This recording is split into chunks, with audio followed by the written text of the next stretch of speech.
लोकसभा चुनाव की तारीखों का ऐलान कभी भी हो सकता है, लेकिन इस बीच सबकी नजरें कुछ ऐसी सीटों पर है जहां पर भाजपा की पिछले काफी चुनावों से अच्छी पकड़ रही। उसमें से एक है केसरगंज की सीट। केसरगंज के वर्तमान सांसद ब्रजभूषण शरण सिंह को बीजेपी फिर से टिकट देगी या नहीं, इस बात पर चर्चा है।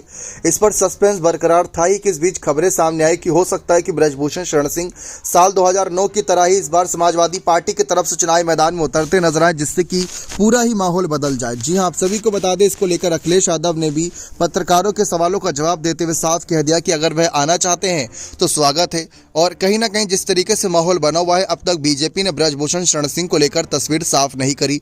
ब्रजभूषण या उनके परिवार में से या उनके किसी करीबी सदस्य को चुनावी मैदान में उतारा जाएगा या नहीं, इस पर एक सवाल बना हुआ है। दरअसल कहा यह जा रहा है जिस तरीके से प्रत्याशी बदला जा सकता है इस बार, क्योंकि एक तो ब्रजभूषण शरण सिंह पर जो आरोप लगे थे, एक वह मसला हो सकता है। और पिछले कई चुनावों से ब्रजभूषण इसी सीट से चुनावी मैदान में है, तो उसको ध्यान में रखकर भी बीजेपी बदलाव कर सकती है।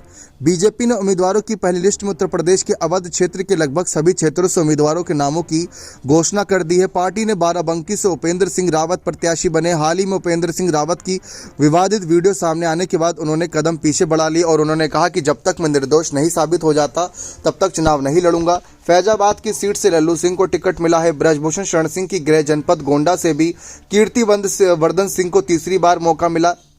केसरगंज से सपा बसपा ने भी अब तक किसी उम्मीदवार की घोषणा जारी नहीं की। केसरगंज में इस समय वेट एंड वॉच का खेल चल रहा है, यानी कि अखिलेश की तरफ से भी उम्मीदवारों की घोषणा ना करना यह दिखाता है कि कैसे सीट पर माहौल बन सकता है।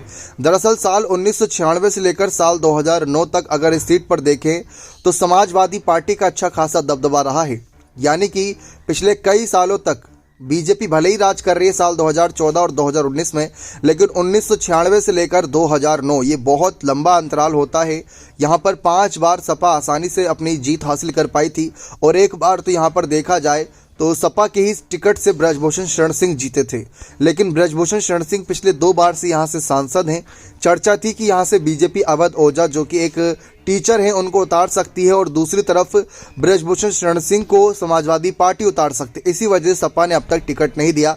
डिंपल यादव ने साफ कह दिया कि इन बातों पर हम विश्वास नहीं जता सकते। उन्होंने इस बात को खारिज कर दिया था।